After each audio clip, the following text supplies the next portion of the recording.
Assalamualaikum warahmatullahi wabarakatuh. Kembali dengan saya Cindy dalam program berbeda. Kali ini ada dalam program Politiking. Nah, seperti dengan namanya, politik, kita akan berbicara tentang politik khususnya di Kabupaten Bogor. Dan hari ini sudah kedatangan politisi muda yang tampan, cemerlang gitu ya. Dan kita akan kepo-kepoin beliau. Kita sambut dulu ya, Kang Muhammad Rizky. Assalamualaikum. Waalaikumsalam. Sehat, Kang? Alhamdulillah. Alhamdulillah. Sibuk apa nih, Kang, sekarang? Sibuk sosialisasi, sibuk ikhtiar, dan gue juga minta maaf nih, janji kita jam 3 ya. Oke. Karena tadi gue ke Dapil 2 dulu. Jadi memang target kita hari ini ya untuk maju ke provinsi juga ingin mengulang kenangan manis. Betul. Targetnya itu ingin menjadi caleg provinsi dengan suara terbesar. Insya Allah, amin. Again. Ya, karena kita kan juga pernah mengalami itu di kabupaten 26.000 suara terbesar se-Indonesia, dan insya Allah akan kita ulang kembali proses atau kenangan manis itu di DPRD Provinsi Mengukir Jawa Barat. tinta emas kembali gitu ya, Insya untuk Allah. Jabar Insya provinsi ya, Kang ya. Iya, amin. Amin, amin. Nah, ini kan sekarang ini Kang Rizky ini sudah 2 periode gitu ya. 2 periode di Kabupaten Bogor. Karirnya moncer di dunia politik, di Dewan juga cukup cukup pedas gitu. Kalau dulu saya masih di lapangan itu beliau kalau diminta buat statement itu cukup bahasanya itu keras gitu ya. Berani gitu. Beranilah dibanding teman-teman yang lain begitu. Mungkin karena masih muda gitu ya. Nah, cuman saat ini itu lagi ramai banget, beberapa politisi jelang pemilu itu pada berlabuh atau pindah kendaraan. Termasuk salah satunya Kang Rizky ini. Kita pengen tanya-tanya gitu ya. 2 periode sudah di partai yang sebelumnya dan akhirnya berlabuh ke yang sekarang ya, Partai Nasdem. Apa sih, Kang, yang membuat Kang Rizky akhirnya, gue di partai ini aja nih gitu. Apa yang membuat Kang Rizky mantap untuk memilih kendaraan yang sekarang gitu? Oke. Langsung spesifik. Langsung ya, to the point aja gitu ya. Ada sini ini teman berkarya ya, waktu 2014 sampai 19 waktu itu kita sering tektok. Alasannya begini, menurut gua politik itu adalah ruang pengabdian. Itu intinya, ruang pengabdian, yang dimana hari ini gua butuh ruang yang lebih luas. Agar apa? Agar gua bisa bermanfaat lebih besar, berkontribusi lebih banyak, melayani lebih baik. Gue butuh ruang pengabdian yang lebih luas, dan itu adanya di DPRD Provinsi Jawa Barat. Nah, dan hari ini yang memberikan ruang tersebut yaitu Partai Nasdem.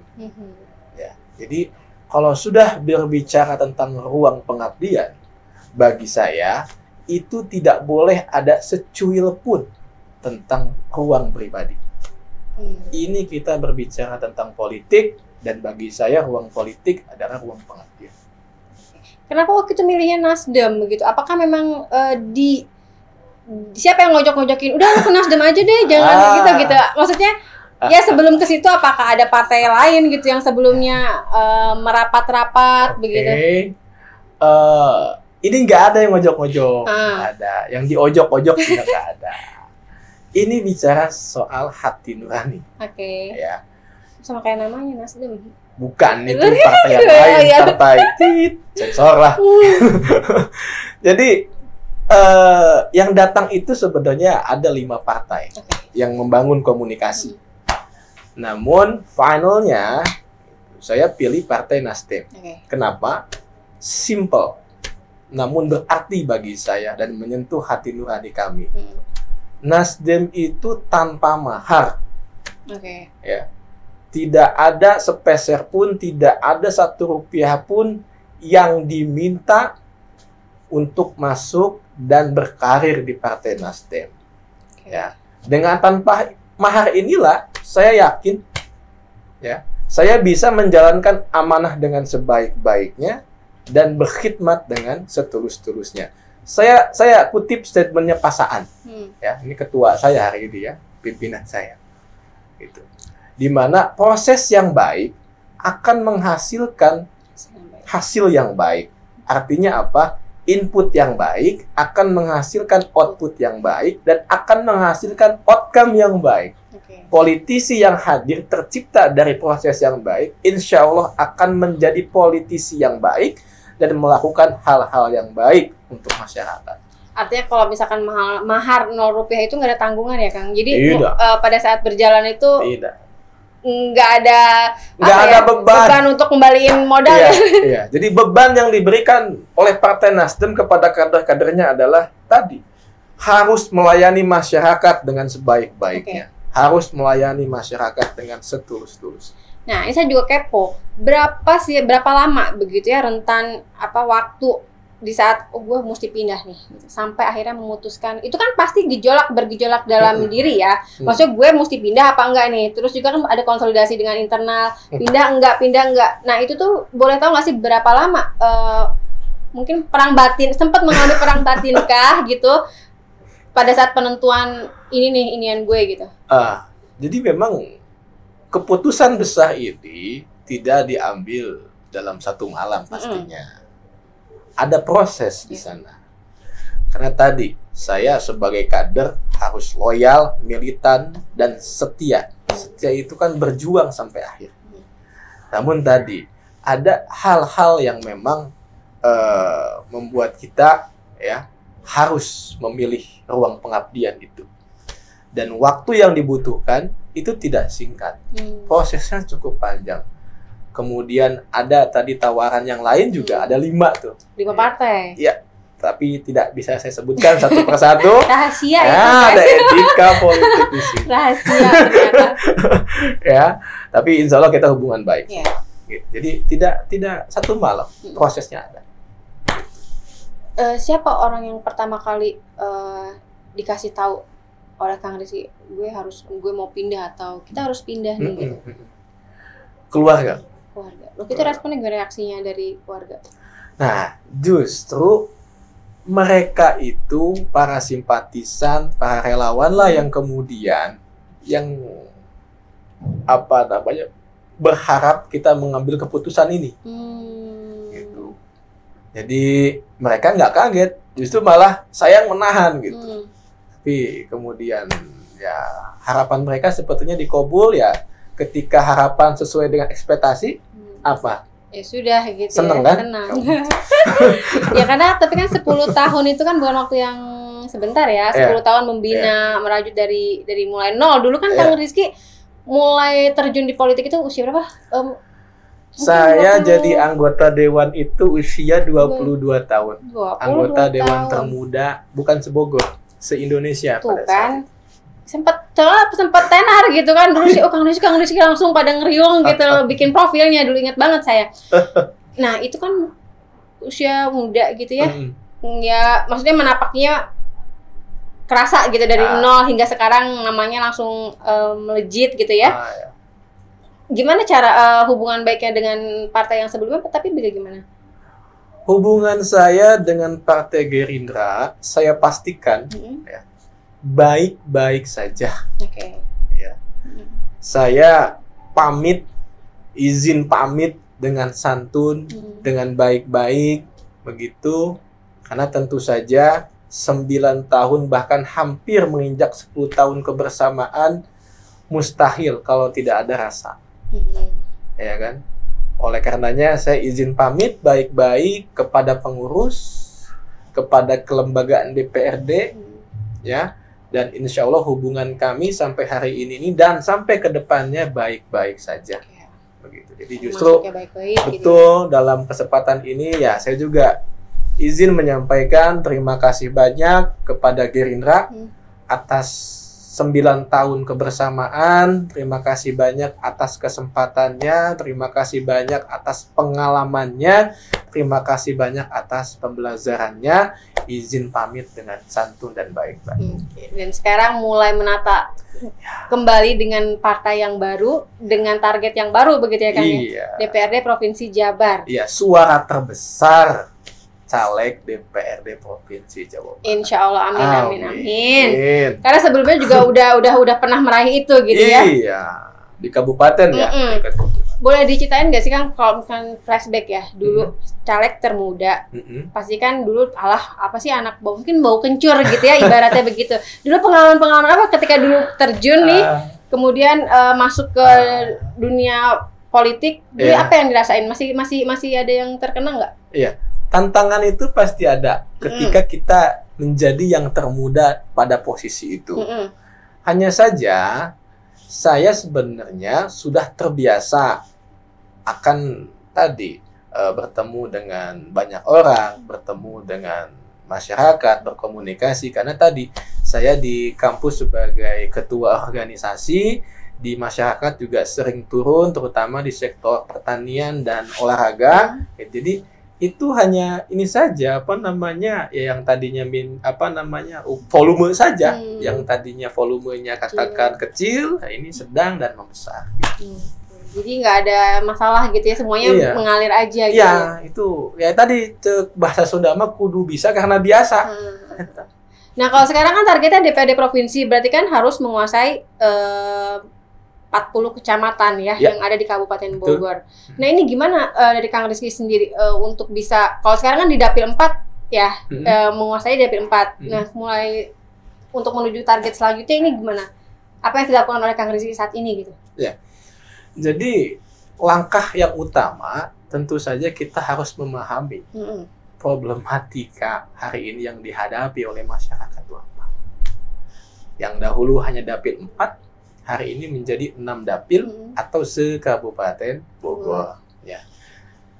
Garis besarnya, persoalan kita memang berkutat di pendidikan, kesehatan, dan daya beli.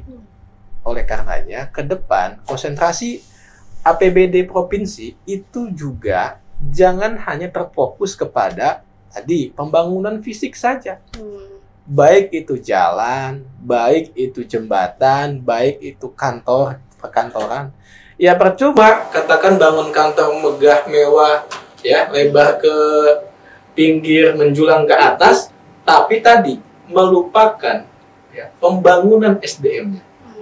Jadi kesimpulannya, besok itu kita akan berjuang bagaimana konsentrasi anggaran APBD Provinsi Jawa Barat tidak hanya terfokus kepada pembangunan fisik, tapi kita ingin fokuskan pula kepada pembangunan SDM-nya, terutama di pendidikan, ya, dan tadi peningkatan daya beli.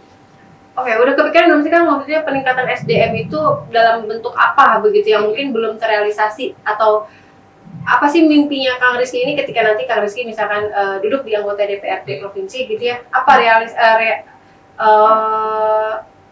yang ininya apa gitu, yang wujud nyatanya apa gitu, program wujud nyatanya apa? Iya.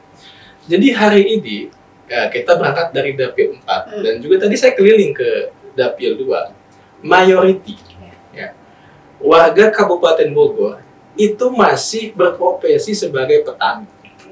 Baik itu petani atau pertanian itu kan luas ya, ada perkebunan, peternakan, perikanan, ya, dan pertanian itu sendiri.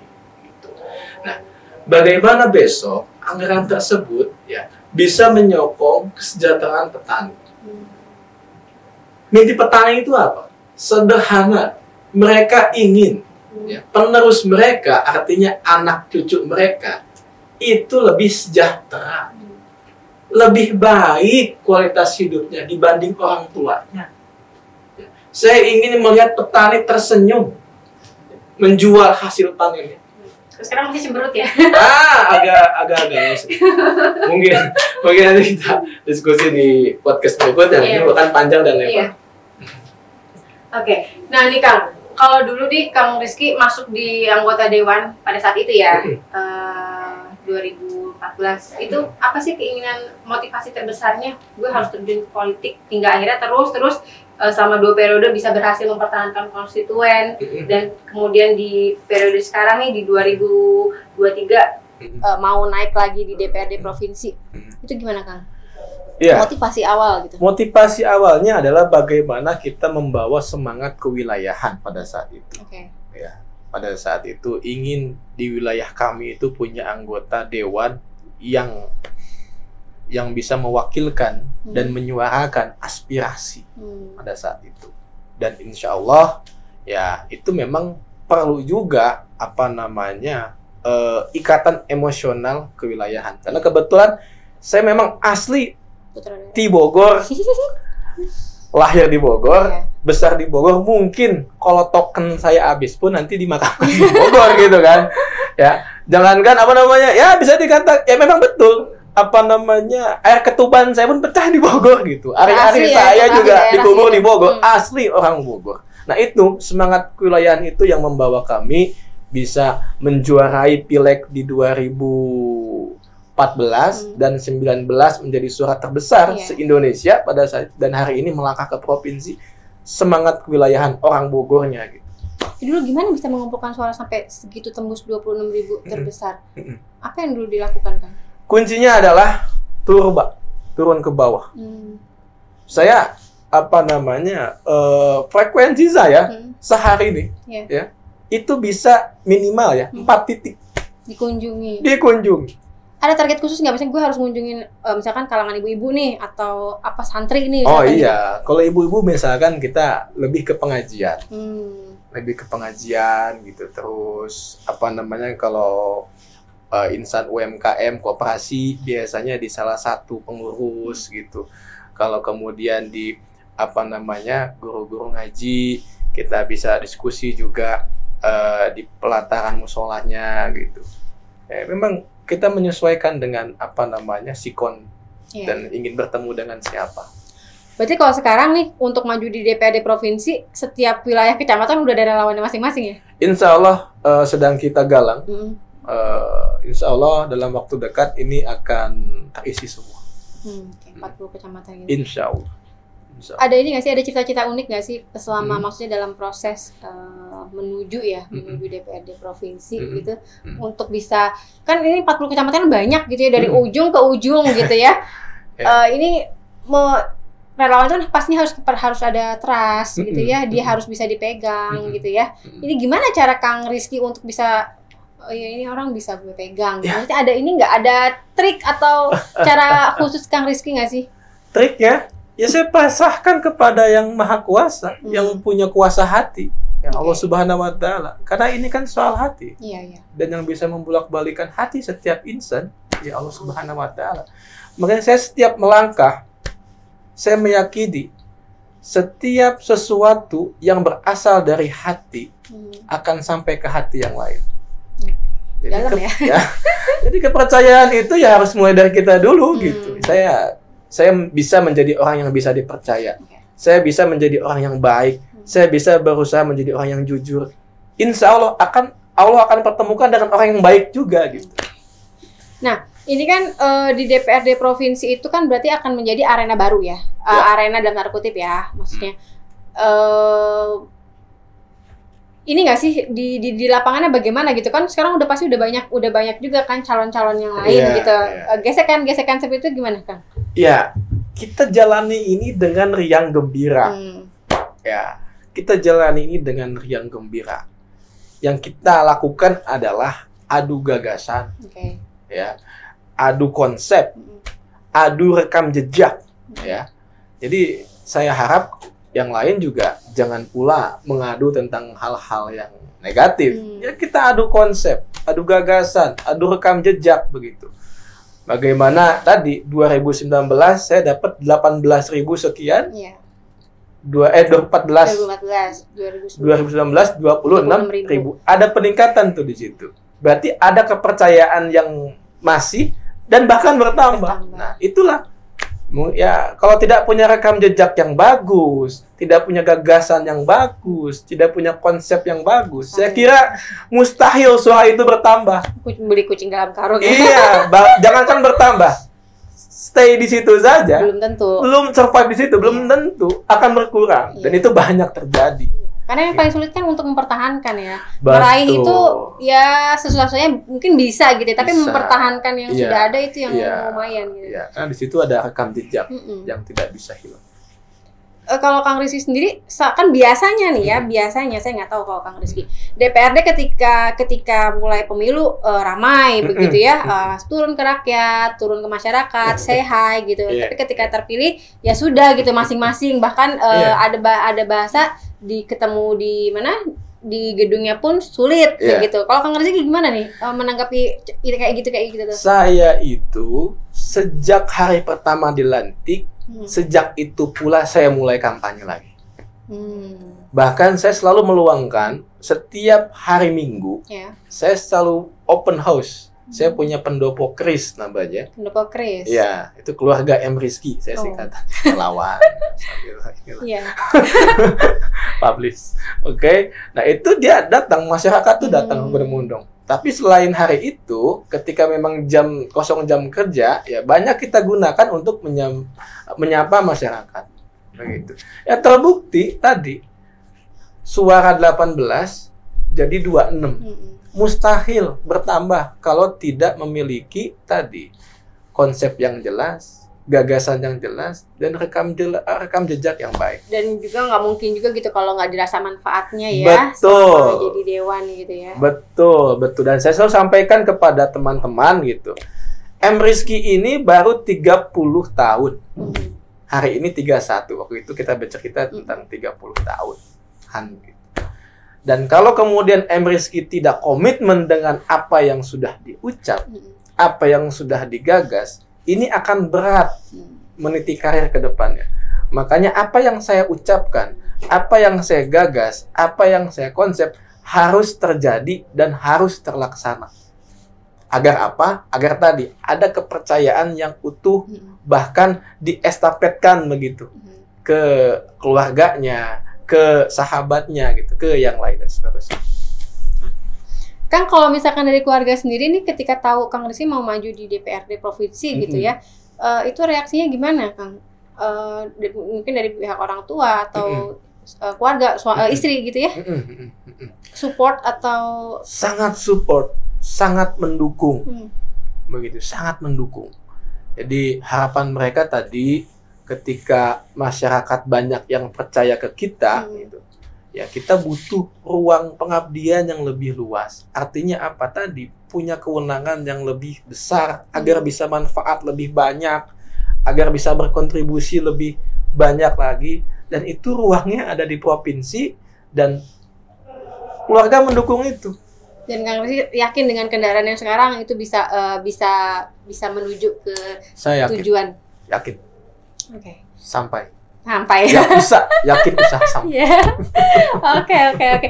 Gimana Bayu, ada yang mau bertanya Bayu? Ada nih.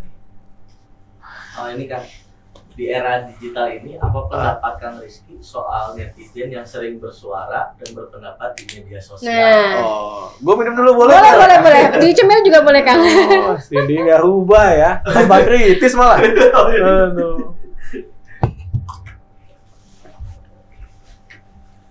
Ya, netizen yang sering bersuara kan lagi ramai nih, misalnya ada apa-apa dia ramai sering bukan nyerang ya, seringnya misalnya Kang Rizky punya media sosial ada pernah diserang nggak gitu kan oleh netizen netizen terus kemarin pas deklar juga itu banyak tuh pemberitaan yang dibumbu-bumbuin itu kan, Masya Allah. Jadi menurut saya itu hal biasa. Jadi justru netizen itu ya harus kita maintenance dengan apa tadi? Dengan mempublish apa yang kita lakukan, dengan menyampaikan apa yang kita kerjakan. Jadi ya netizen itu memang harus di-maintenance dengan kegiatan-kegiatan yang kita lakukan. Dan adapun ada plus minus ya, nobody perfect. Yes. Ya. Yang penting kitanya gitu, bekerja dengan tulus bagaimana bisa melayani masyarakat. Berkaitan dengan netizen juga gitu ya, beberapa belakangan hari ini kan ya banyak gitu ya pejabat-pejabat yang akhirnya dikritisi oleh netizen, dipretelin bahkan outfit dari A sampai Z ya, itu dipretelin gitu. Kang Rizky melihat ini tuh bagaimana gitu? Maksudnya kan nantinya ke depan kan ya kita nggak tahu ya apakah nanti Kang Rizky tiba-tiba juga jadi bupati gitu nanti 5 tahun ke depan begitu kan kita nggak tahu. Didoain sama pribadi yang solehah. Ya kita nggak tahu. Kalau Kang Rizky melihat fenomena yang terjadi saat ini, pejabat dikulitin sama orang orang lain begitu hingga ke akar-akarnya dimunculkan, itu gimana Bapak sih melihatnya? Itu adalah konsekuensi politik. Ya, tidak ada yang salah dari netizen itu. Itu konsekuensi politik. Kalau tidak mau dikritik, tidak mau diberikan masukan, tidak mau dihujat, jangan jadi politisi. Dia sudah siap dikritik. Oh iya, harus. Ya? Harus. Tuh, dicatat ya, iya, konsekuensi politik. Gitu. Ada benteng sendiri gak dari Kang Rizky? Maksudnya gue harus bagaimana nih untuk bisa, kan sekarang ini kan modelnya nggak cuma secara tatap muka begini ya, tapi secara yang tadi dunia maya juga itu akan dilihat. Kalau Kang Rizky sedikit lebih ini nggak sih, hati-hati gitu kalau posting di medsos, apa ya udahlah gitu? Ya, kalau kita sih berjalan apa adanya dengan style and Rizky-nya, gitu. Adapun tadi positif negatif itu kan sebenarnya netral sampai ke kita. Tinggal bagaimana kita mengolah itu. Adapun netizen yang apa namanya nadanya negatif, gitu ya, anggap aja dia fans yang belum sadar. Gitu. Nanti kalau kita tunjukkan karya-karya kita, ya dia akan menjadi fans yang sadar. Kalem kenal. Kang Rizky, kalau dari Kang Rizky itu sekarang DPRD provinsi itu kan nantinya cakupannya luas ya, dan maksudnya gini, bagaimana cara Kang Rizky nanti ketika misalkan lolos di DPRD provinsi untuk bisa mempertahankan argumen, maksudnya bukan argumen ya, kan itu bakal berebut gitu ya, untuk wilayah ini gitu ya, kan Jabar ini kan nggak cuma kabupaten begitu ya, ada banyak di situ wilayah kota-kota lain. Nah itu kan seringkali berbenturan gitu, anggarannya kurang dan ini kurang gitu. Dari Kang Rizky sini bagaimana melihat kayak gitu? Ya, makanya saya berharap kepada masyarakat Kabupaten Bogor, pilihlah caleg yang memiliki hati, bekerja dengan hati, itu yang utama. Karena kalau sudah bekerja dengan hati, dia akan tulus, dia akan ikhlas memperjuangkan ya hak-hak masyarakat, keperluan masyarakat, kebutuhan masyarakat. Itu satu. Yang kedua, pilihlah caleg yang sudah memiliki ya rekam jejak, pengalaman. Karena kita sebagai wakil rakyat itu harus cerdas. Backgroundnya jelas, begitu. Kalau enggak ya di sana ya jadi pohon singkong, gitu. Jadi tancap, udah aja diem. Tahu-tahu nanti udah 5 tahun keihan lagi, gitu. Jadi harus punya, gitu. Harus punya kemampuan, skill yang diasah dari pengalaman. Kita merasa sudah cukup 2 periode, kita sudah merasa cukup ada karya-karya yang kita lakukan. Hari ini kita harus naik ke provinsi dan insya Allah kita akan berkarya lebih besar. Mungkin itu tadi diskusi singkat kita dengan Kang Rizky. Sebenarnya saya pengen nanya programnya, tapi katanya katanya nanti ya. Kita cicil. Saya penasaran sebenarnya dengan program-programnya beliau gitu ya, tapi nggak di episode kali ini, di episode nanti selanjutnya gitu ya. Dan buat Metro jangan kelewatan gitu ya untuk menyaksikan Politiking, ngobrol bareng bersama politisi penting, dan insya Allah nantinya akan menjadi wakil untuk Kabupaten Bogor di tingkat selanjutnya. Amin. Begitu, sekian, terima kasih, kita tutup. Wassalamualaikum warahmatullahi wabarakatuh.